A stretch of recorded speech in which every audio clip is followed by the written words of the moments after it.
referência, né, que é o que a gente já leu, Salmo 127. Mas eu vou ler o capítulo todo, certo? Se vocês puderem abrir, Salmo 127, 1 ao 5. 19. Diz assim a palavra do Senhor. Se o Senhor não edificar a casa, em vão trabalham os que a edificam. Se o Senhor não guardar a cidade, em vão vigia a sentinela. Inútil vos será levantar de madrugada, repousar tarde, comer o pão que penosamente granjeastes. Aos seus amados ele o dá enquanto dorme. Herança do Senhor são os filhos, o fruto do ventre, o seu galardão. Como flechas na mão do guerreiro, assim os filhos da mocidade. Feliz o homem que enche deles a sua aljava. Não será envergonhado quando pleitear com os inimigos à porta. Vamos orar. Senhor Deus, muito obrigada, Senhor, por este dia. Muito obrigada porque o Senhor nos trouxe até aqui para conversarmos um pouco, Senhor, sobre os teus padrões para a família, Senhor, sobre como resgatar, Senhor, esses valores. E, Senhor, nós te agradecemos porque nós sabemos que as nossas famílias são projetos teus, Senhor, que o Senhor instituiu a família e que esse, Senhor, deve ser o nosso primeiro campo de atuação, deve ser o nosso primeiro ministério, Senhor, cuidar da nossa família e viver uma vida cristã madura também dentro da nossa casa, Senhor. Te pedimos que o Senhor possa estar abençoando cada irmão que está aqui, Senhor, a palavra que nós vamos conversar um pouco, que o Senhor possa nos ajudar, Senhor, a aplicar essas verdades para as nossas vidas. Aqueles que já têm as suas famílias, que já têm os seus filhos, que eles possam todos os dias ter sabedoria, Senhor, para ensinar, para guiar conforme a Tua palavra ensina, Senhor. E aqueles que ainda não, Senhor, que não têm ainda, que possam, Senhor, estar se preparando, possam ter isso como uma coisa importante, uma prioridade, Senhor. Amém. Que o Senhor possa, nesse momento, nos ensinar, Senhor, o que o Senhor quer para nós como família. Amém. Que o Senhor abençoe este dia, tudo que nós fizermos aqui hoje. Não só esse devocional, mas também o momento que nós vamos nos divertir, estar em comunhão com os nossos irmãos. Tudo isso seja pelo louvor e glória do Teu nome. Amém. Nós te oramos em nome do Senhor Jesus. Amém. Amém. Amém. Amém. Pronto. O Vlad estava falando sobre restaurar os valores da família, né?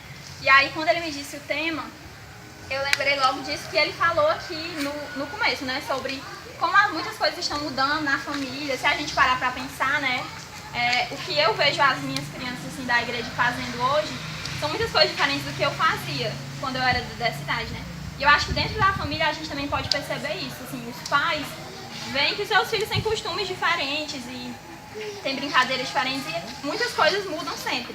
Mas nada que muda na sociedade, nenhuma mudança na sociedade acontece sem vir de dentro de casa, né? A minha mãe sempre dizia que herança de casa se leva à praça. Então, o que a gente faz fora de casa sempre reflete o que a gente faz dentro. E restaurar os valores da família, a gente sempre pensa muito em falar sobre ideologia de gênero, sobre homossexualismo, sobre todas essas coisas assim mais polêmicas. E às vezes a gente esquece que o padrão de Deus para a família não é diferente do padrão de Deus para a gente como indivíduo, né? E esse Salmo 127, eu vi pregador falando que é como se fosse a métrica da família, assim. É um salmo que resume o que a gente deve fazer como família. E no primeiro versículo ele vai dizer assim: se o Senhor não edificar a casa, em vão trabalham os que a edificam. Se o Senhor não guardar a cidade, em vão vigiar a sentinela. Nesse contexto aqui, Davi estava falando, o contexto de que Davi ele queria construir o templo do Senhor e Deus determinou que ele não construiria, né? Salomão, seu filho, iria construir. E aí ele diz que se o Senhor não edificar, em vão, se o Senhor não edificar em casa, em vão trabalham os que a edificam. E isso vale não só para o contexto do templo, né? Mas também para o contexto da nossa família. Às vezes, eu acho que isso pode ser mais presente na figura masculina, né? No pai da família. Às vezes, os pais têm essa ideia de que eles precisam cuidar de tudo, controlar tudo e sustentar tudo, sem lembrar que quem edifica a casa é o Senhor, né?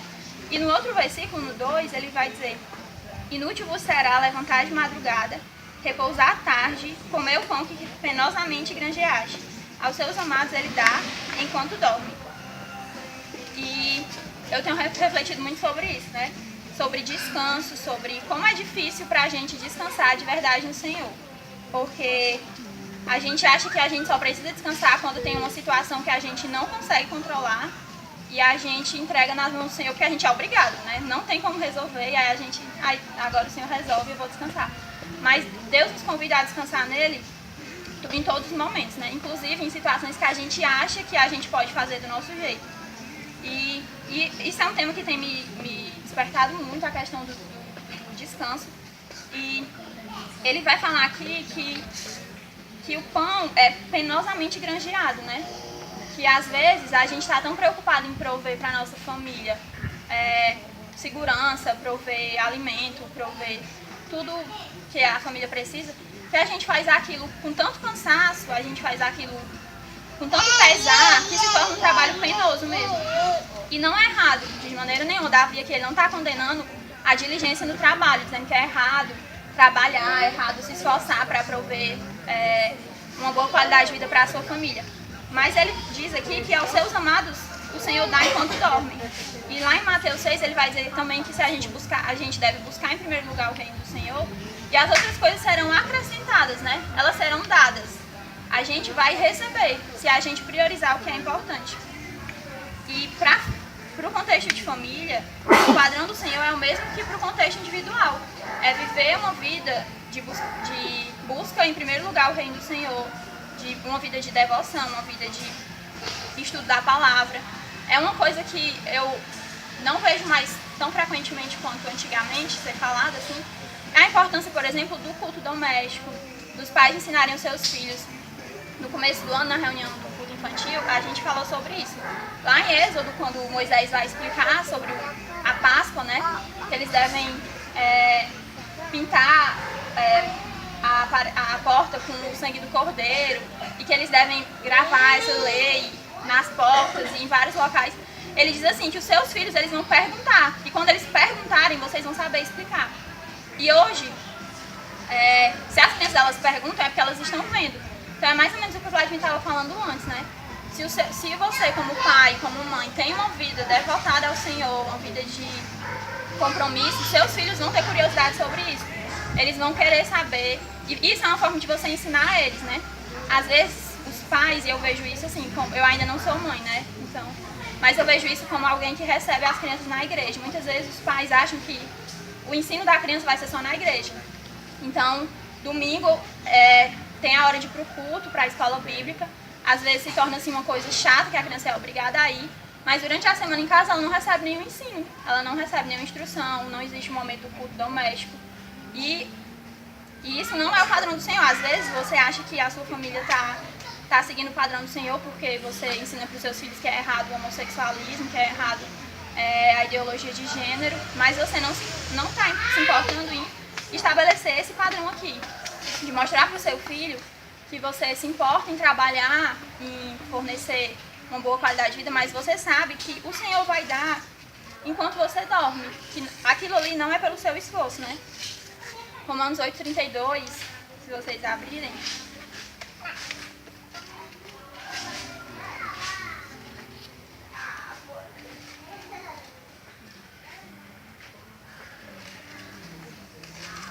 Diz assim, aquele que não poupou o seu próprio filho, antes por todos nós o entregou, porventura não nos dará graciosamente com ele todas as coisas? O Spurgeon, que é um pastor batista muito conhecido, já falecido, ele diz assim, a colher do pedreiro, o martelo, a serra, a plaina, são instrumentos inúteis, a menos que o Senhor seja o mestre de obras. Então, eu acho que essa é uma reflexão importante, assim, dessa primeira parte, refletir sobre o tanto de valor que a gente tem dado para as coisas espirituais na nossa família, para o ensino da palavra do Senhor e para as coisas materiais, que também são importantes, mais uma vez, né? Mas que não devem ser a prioridade deve ser buscar o reino de Deus. E aí, nos 3 últimos versículos, ele vai falar sobre os filhos, né? Que os filhos são a herança do Senhor, que eles são como flechas na mão do guerreiro, e que o homem que enche deles a sua aljava é feliz. Deus cuida de todas as áreas da nossa vida. Aqui no começo ele vai dizer que ele cuida da nossa casa, ele vai edificar a nossa casa, ele vai nos dar o pão enquanto nós dormimos, isso nos ensina sobre descansar no Senhor. E ele também cuida dos filhos. E o Salmo 127, ele tem a finalidade de ensinar, né? Ele está dando aqui instruções sobre o contexto de família. E isso, assim, levanta muito a reflexão para a gente pensar, assim, né? Ficar se perguntando sobre isso. Se a gente tem priorizado o ensino da palavra do Senhor na nossa família, se a gente tem ensinado aos nossos filhos que o padrão de família que o Senhor quer não é uma família que seja rica e que tenha condições de fazer muitos passeios e muitas viagens, é uma família que vive para a glória do Senhor, que estuda a palavra do Senhor, que tem isso como prioridade. E no texto que eu li em um site, ele fala assim no final, né? Que a gente parasse um pouco para refletir se a gente tem dado mais importância às coisas materiais, né, aos cuidados do nosso trabalho, aos cuidados, às vezes até mesmo da igreja, a gente se envolve em muita coisa, e não tem priorizado a família, né? E para as pessoas que ainda não têm a sua família constituída, né, como eu, as pessoas que ainda são solteiras, ou que, enfim, entender isso como uma prioridade, né? Eu tenho sido despertada para isso há um tempo. No começo do ano a gente até estudou na EBD sobre o papel da mulher, o papel do homem dentro da família. E isso tem que ser uma prioridade nossa agora, né? Você não sabe, assim, quando você vai constituir sua família, quando o Senhor quer que isso aconteça. Mas isso tem que ser sua prioridade. Se você não vai casar agora, você não vai ser uma mãe agora, ou um pai, você tem que procurar viver o padrão de masculinidade e de feminilidade que o Senhor estabelece, né? Como a gente estudou na EBD, que a mulher ela deve ser auxiliadora, que a mulher ela deve ser submissa, sim, né? E isso é uma coisa difícil porque, principalmente para quem está no contexto da universidade, quem é assim, jovem e vive isso mais intensamente, é uma coisa muito difícil de ser falada. Mas precisa ser falado, porque é bíblico. Então, muitas vezes a gente compra essas brigas assim, e é uma coisa importante, né? Estabelecer que o padrão de família do Senhor é esse. É uma mulher que é auxiliadora, é uma mulher que é submissa, que se preocupa com a educação dos seus filhos. É um homem que é um pai que vai trabalhar para sustentar a sua casa, mas que também vai se preocupar com a edificação da sua esposa, dos seus filhos, que vai ter essas preocupações. E assim, para finalizar, a família tem que ser a nossa prioridade. E por que a gente deve fazer isso, né? Por dois motivos. Primeiro, porque a família, esse entendimento da família é uma extensão do Evangelho, né? A família faz parte do Evangelho do Senhor, do que o Senhor quer para a nossa vida, como eu estou falando desde o começo. Então, assim, principalmente nessa parte do descanso, eu estava vendo esses dias sobre Hebreus 4, e o escritor de Hebreus ele vai falar sobre descanso, do 1 ao 11, ele vai falar sobre 3 descansos, né? O descanso dos judeus, que era o sábado, eles tinham aquele dia como descanso para eles. O descanso dos peregrinos, que era Canaã, eles achavam que eles só iam descansar quando eles chegassem em Canaã. E para nós, hoje, é o descanso que a gente acha que só vai ter quando a gente chegar no céu, né? Mas eu até vi um pastor falando esses dias sobre o descanso das nossas obras, assim. Tem uns teólogos que dizem assim, que as coisas do céu, elas já são, mas ainda não, né? A gente ainda não chegou lá, a gente não experimentou isso em plenitude, mas a gente já pode experimentar agora. É o descanso de saber que por mais que você faça muito, e que às vezes você não consiga fazer, não é isso que vai mudar o amor de Deus por você, nem o cuidado dele sobre a sua família, porque graças a Deus ele não faz pelo nosso mérito, né? Ele não nos abençoa só quando a gente consegue fazer tudo, quando a gente consegue abraçar todo mundo. E entender isso no contexto da família nos ajuda também a entender no contexto pessoal, né? Entender que o Senhor está governando todas as coisas e que a gente não consegue controlar tudo. Isso é uma coisa que eu tenho percebido muito ultimamente. Que a gente não consegue, que às vezes querer controlar tudo é querer não falar com palavras, mas falar com atitudes que você não confia, que Deus vai cuidar de tudo e que você precisa resolver isso. E o segundo motivo, né, por que fazer isso, viver esse padrão de família, é porque tem um catecismo que diz assim, que a finalidade do homem é glorificar a Deus e gozá-lo para sempre. Então, o fim último, o maior objetivo da sua vida aqui na Terra, tanto faz se você já tem uma família, se você já está na terceira idade, se você é uma criança, o fim da sua vida, não importa o que você vai conquistar, se você vai conseguir fazer 3 faculdades, se você vai ser aprovado em vários concursos, o fim último da sua vida é glorificar a Deus e gozá-lo para sempre. Então, essa é uma forma de glorificar a Deus, né? Viver uma família segundo os padrões do Senhor, é uma forma de glorificar Ele. E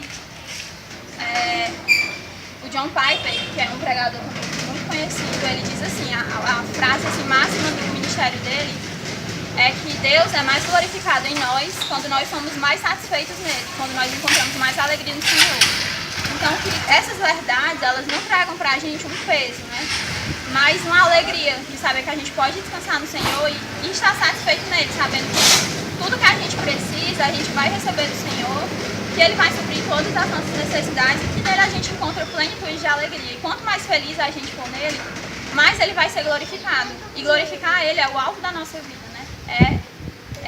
O maior objetivo da vida de todo cristão verdadeiro é glorificar o Senhor e gozar dele para sempre, ser feliz nele para sempre. Amém.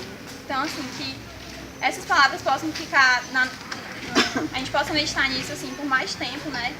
Eu sei que é bem curtinho, mas que isso possa promover uma mudança verdadeira, assim, sabe? Promover um aprendizado prático, que não fique só no que a gente ouviu, que a gente possa entender que esse chamado do Senhor é para agora, né? Não é para daqui a 10 anos, quando eu tiver uma família, ou quando os meus filhos crescerem, saírem de casa, aí eu vou começar a fazer culto doméstico.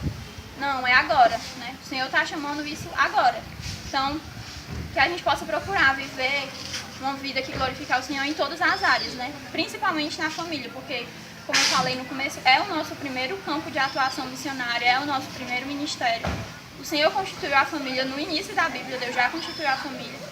Então, assim, não tem por que a gente não considerar isso importante, né? Então, que isso possa realmente promover uma mudança. Vamos orar. Amém. Senhor, muito obrigada, Senhor, por esta palavra. Muito obrigada pela vida de cada irmão que está aqui, Senhor. Mais uma vez eu te agradeço porque o Senhor trouxe eles até aqui, porque o Senhor tinha algo para falar, porque o Senhor quis nos ensinar através da Tua palavra.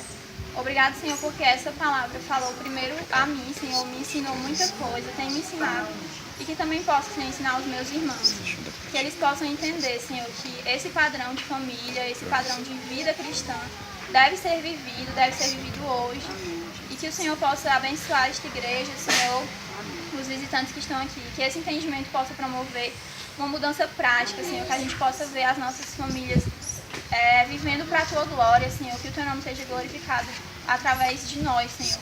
Não pelo nosso merecimento ou porque a gente faz tudo certo, mas porque o Senhor é bom, independente da gente, Senhor. Porque nós sabemos que em muitos momentos nós vamos falhar, em muitos momentos nós vamos te entristecer, mas que isso não seja, Senhor, um motivo de nós acharmos que o Senhor nos abandonou, porque a Tua fidelidade a nós, Senhor, não é pelo que nós fazemos, Senhor, mas é por quem o Senhor é. Porque o Senhor é fiel, independente de nós. Senhor, muito obrigado por este dia.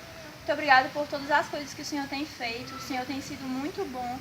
O Senhor tem sido infinitamente gracioso e misericordioso. Fica conosco, Senhor. Abençoa o restante dessa programação, tudo que a gente for fazer aqui hoje. Que o Senhor seja glorificado, Senhor. Que nós possamos nos alegrar em Ti, gozar do Senhor todos os dias, até o dia que o Senhor nos levar, Senhor, para a glória contigo. Muito obrigada por tudo, Senhor. Nós te oramos, te agradecemos. No nome do Teu Filho amado Jesus. Amém. Amém.